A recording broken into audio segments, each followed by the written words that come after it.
Rock 100.5 KATT. I am Cameron Buchholtz here with Mark from Nothing More. What's going on, man? Hey, howdy. It's I would say you guys have had a eventful tour, is one way to put this. Quite. That's keen observation. But you guys are out opening for Disturbed tonight at the Paycom Center. Yeah. Sans your lead singer.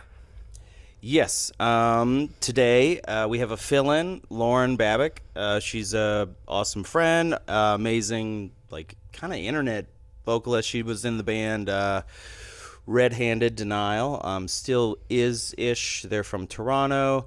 Anyway, we discovered her about over COVID. She did this cover of Ballast. This is the time, and it was just incredible. From her growls to all of her melody and range, just super impressive. So I had reached out and like, oh man, props. This is amazing. So Johnny's vocal cords are bleeding. Bad news. We decided, well, what the hell are we gonna do? This is 3 shows ago, and he flies home. The thing with the voice is the best thing you can do, honestly, is just get good sleep. Really take care of yourself. Don't talk at all, go on vocal rest and everything. Yeah, you can get steroid shots and this and that, but it just takes time, unfortunately. So he's recovering. Immediately we called Brandon from Atreyu. We've done tours with them and his other band, Hell or High Water, before. So we're close. We're real tight. And he did the San Antonio and Fort Worth shows with 24 hours notice. Yeah. Flew out over the weekend, crushed both shows. Was really impressive, and he's just got one of those guttural, like, belly voices that just his range is insane. So we're very grateful for him and grateful for Lauren tonight. I'm excited. We haven't even gone through anything yet. Right. That's what I was going to ask of what when did she find out that she was doing this? When did she agree to do this? I reached out 2 days ago. Okay. We knew Brandon couldn't do it. Originally, it was like Johnny thought he would be better. And then he's actually just been talking to David from Disturbed and Daughtry as well. And they're both they were saying, you know what, man, like, Just don't chill do any out, don't further risk it. damage. Yeah. Don't risk it. It's better to, save your instrument. Don't cause any further damage. So it was like, okay, all right, well, let's think of people. Let's reach out. Let's do this and that. And so I reached out to her. She said she was in a Goodwill and just like, oh, damn, like an hour before she found out about the Brandon thing. And I was like, oh, man, that sucks for those guys. And then I reached out on Instagram just trying to get a hold of her. And it was like, oh, wow. Absolutely. Would love to do it. No problem. I'm going to start rehearsing the set now. I sent her like a recording of Brandon's set in Fort Worth, and she immediately started practicing it and everything, and fingers crossed it goes off without a hitch. Yeah. We'll see. Maybe it's a little good that at least you guys are, you're first of 3 on this bill, so you're only playing 30 minutes. It's Exactly. a little bit less of a mountain to climb than if it were a headline show or something. You're right. You're definitely right. It is only 6 songs basically. So we've got some like lyric sheets and cheats for her to help her out. That's the hardest thing, just memorizing words. Honestly, she's great with melody, and yeah, we'll see how it goes. Hopefully, we can run all the songs at least once before we play. Yeah. And now, have you ever been in a situation like this before? Not entirely. Yeah. Johnny was. He's done a set before. He loves jiu-jitsu, right? So does Ben. So they were doing parking lot jiu-jitsu, as one does, apparently, because that's smart before the show. And he just tweaked a rib, and to the point to where it's like it was really messing with his breathing. So that whole show, we cut some songs short, and he sat in a chair, and we did the show. It was fine. Another show we had done with Asking Alexandria and Atreyu, actually. This is kind of how the Atreyu thing came to be. Because we asked Brandon if he could help out on 3 songs. Basically, Johnny, without giving too much information, he's just really sick, and it's, if you've ever been that sick, stuff's just... leaving your body. And feel for the guy for sure. But Brandon did 3 songs. Johnny sat in a chair, and we had a trash can next to him in case, it was... Something needed to happen. Exactly, yeah. But nothing happened, thankfully. And yeah, we got through the set. Brandon did great with those 3 songs.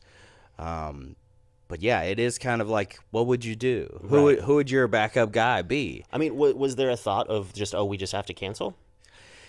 Yeah, but it's also hard because Right. it is like, well, there's all these guys here on the road Yeah. too, and this is their job and what they depend on to feed their families, including myself. And, Yeah.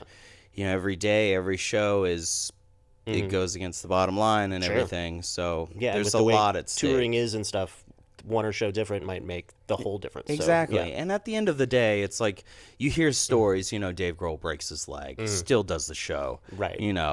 And just heard about Zach from Shinedown, and it's like he just had I those didn't hear that. What? I think it's their first show. I could be wrong Okay. about that, but kidney stones Oh, okay. in the hospital up until like he's just giving updates online. And it's like, I'm still here. And he made the show and like played through that on, Whatever. massive drugs and everything too to just get through the pain. But he freaking did it. And it's a story, and it's like, that's badass. So it is kind of a one of a kind show, that, Right. especially with a female singer too. So Yeah, that's going to change the dynamic. I'm very excited. Yeah, she's a killer vocalist. She's got huge talent. So it's going to be fun. Nice. Well, and aside from all that, the previous 3 shows, how has this tour been leading up to that, with Johnny and everything? Right. Honestly, it'd been really, really great. David's and Daughtry have both been coming out and kind of doing their songs like every other show or so on, Angel Song or Free Fall. And this camp's been really great. Everyone gets along really well. There's first world problems of like, okay, our bus has terrible suspension, and we're just like getting air while we sleep, feeling every single bump, which sucks. But then it's like, okay, you go through a week's worth of shows, and it's like, okay, we can't do this. We need to switch buses. So figure that out. We had somebody, a crew member, go home mid-tour, so you have to make that transition too. That was difficult. Gosh, what else? We've had family members pass of crew members, and that's been like, oh man, you need to go home. Like you need to take care of that. And fortunately, in their situation, it was actually a better, more safer mental health environment out here than they thought it would be at home. I'm not gonna call them out or whatever, but basically, stuff. Life happens when it happens. Sure. It's always inconvenient, and you just have to roll with the punches. You figure it out. And now, I'm sure you've done lots of festivals and whatnot with both Daughtry and Disturbed, but have you guys ever been out on an actual tour with them before? No. This is the first for us, for Daughtry, for sure. We did do a Disturbed tour in 2016. Okay. And that was a blast. Again, great camp, good guys. So it's great to be back with them for sure, and we're grateful for being on the tour. Nice. And how much of a break do you guys have after this one before it picks back up? Yeah, we have 4 days off, May 5th, or maybe it's 5 days. I don't know, math. May 5th will be the show in Seattle. Okay. So we all go home for like those few days, and then we'll fly back to tour, and then kind of wrap it up. There's honestly like a week and a half more shows, something like that. And now, do you have a contingency plan for May 5th if Johnny's not able to go back out, or? No, Okay. we don't. At this point, it might be, depending on how tonight goes, it might be call Lauren again. I would imagine that Johnny will be smooth sailing. There's no polyps or anything on his cords. It was just like, you need to chill out right now. Otherwise, it's going to get bad, and there will be surgery involved. So I feel like a week's, 2 we'll weeks be all right. worth of, taking it easy, you'll be okay. So, fingers crossed, all the prayers, all the wishes, etc. Hope he gets better. Best of luck with that. I'm sure he's Thank just you. in San Antonio, just smoking cigarettes and drinking whiskey and just doing all that. Just being great. Yeah. But no, I always appreciate the time, man, and stoked to see this kind of interesting version of the band tonight. And, and then hopefully we'll have you back in Oklahoma City in full strength at some point sooner rather than later. Yeah, absolutely. Stoked on it. Again, you mentioned Rocklahoma before the interview, and that was so awesome. It was great. My favorite slot is always the nighttime slot at a festival, and we were closing that stage. Yeah.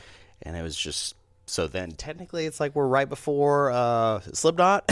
Yeah, well, I So think which is you pretty may have been sick. after, because sometimes they do that second stage is actually after the headliner. We were after Lamb of God Okay, and before okay, Slipknot. gotcha. When they were doing the playthrough Yeah. of the first record with the new drummer. Yeah. And it was There was a special show. Very, very cool. Always got to love Rocklahoma. Well, Indeed, thank man. you guys No, very yeah. much for all the support Oh, and the absolutely, love. man. Always, yeah.